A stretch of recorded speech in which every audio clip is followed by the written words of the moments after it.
just do this, like stand-up comedian. Like a real funny guy. I'm getting a little sick, so and my throat keeps doing this thing that's like I'm 13 and my voice is changing. So I'm actually 17. Oh, I wanted to share, my sister sent me this text message and no, never mind, I'm not going to share it. Cause my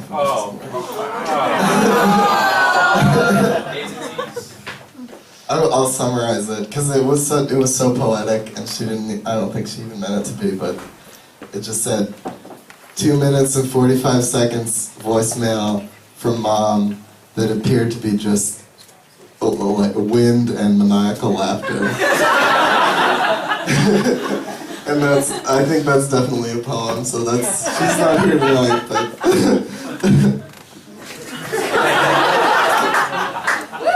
Alright, this is the most recent scene, the scene that I've most recently written in my novel.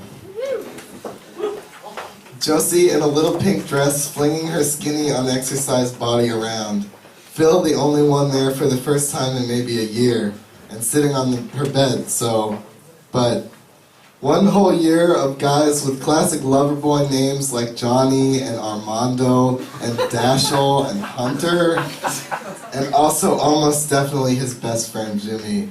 How do you call your lover boy? She is dancing to Human Fly by the Cramps, her eyes and lips beckoning / plaintive / maybe a little mocking. Mocking herself, the world, definitely Phil, and he can't get enough of it. The floor is bare wood and the song is percussive and mean, and Josie took ballet, Phil is pretty sure, when she was like 9. I got a garbage brain that's driving me insane. Phil is beaming like a goddamn idiot. He has had 1 glass from a $12 bottle of Shiraz. She bends and jumps and tips.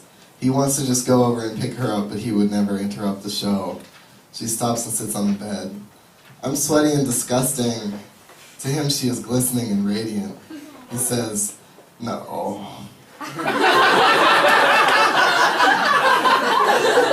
Imagine having to hear yourself say such a thing. She chuckles and gets up and gets some tortilla chips. She says, you still make that weird face when you do it? Everything is pink. That's the most romantic thing I ever wrote.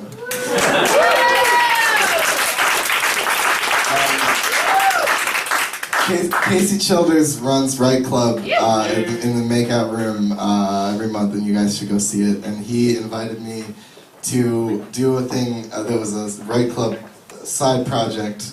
The theme was fan fiction, and the thing got canceled. Fan fiction, by the way, is for those of you who don't know, it's like when somebody appropriates a character from an existing work and uses it. So I wrote something for it, but I didn't get to perform it. So this is fan fiction, this is for Casey. Spider-Man versus Les Assassins de Fatou Roland from Infinite Jest. J. Jonah Jameson paints Spidey as beating up on the disabled, and Peter Parker furnishes the photos for it. The Great Gadzoo in a brawl with Cthulhu. Oscar Wilde in a sword fight with J. Alfred Prufrock over Daisy Buchanan. Daisy does not care about either man, but she is excited at the attention nonetheless. Rabbit Angstrom and the aliens from Space Jam square off against Kenny Powers and the Harlem Globetrotters in Calvin Ball.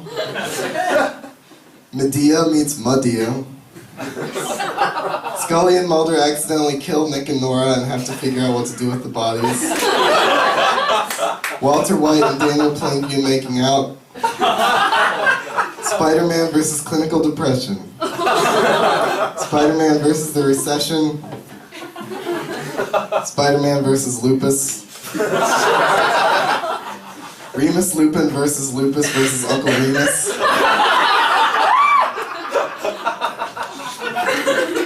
Wile E. Coyote is born and lives and dies. Sorry. Vladimir and Estragon get big into podcasting.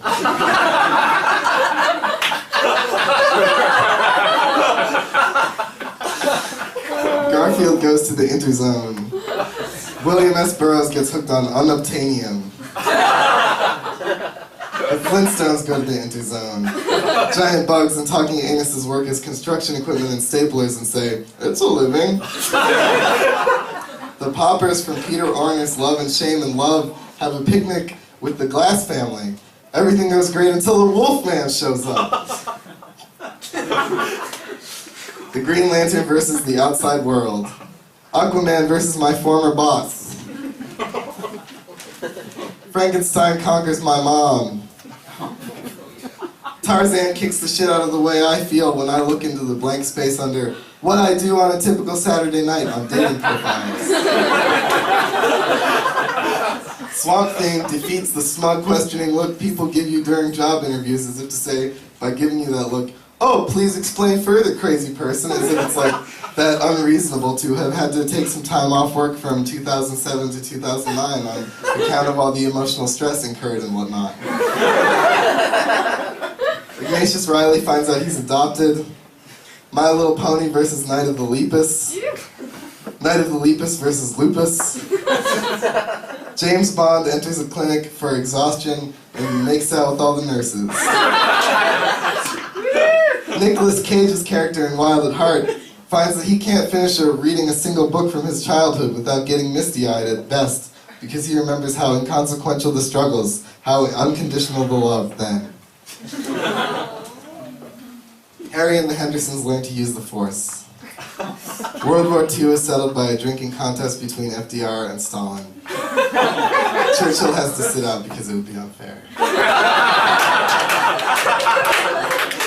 The Iraq War is settled in a weed-smoking contest between Bush and Saddam. Hong Kong Phooey, #1 super guy, can't stop dreaming about women mocking his genitals.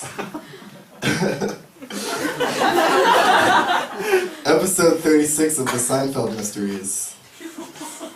Animal and Miss Piggy find themselves really capable of having a mature and fulfilling relationship as platonic friends. Pee Wee Herman gets fired from Good Burger for repeatedly calling his coworker Beatrice from the Oeuvre of Dante late at night and begging her to read a short story he wrote, after which Pee Wee resorts to living in a fantasy world, an actual fantasy world, populated by totally original characters, who ultimately teach Pee Wee to embrace work, solitude, and adulthood, no matter how painful they may seem. I think that one's my favorite. I have comic books this time. Thank you.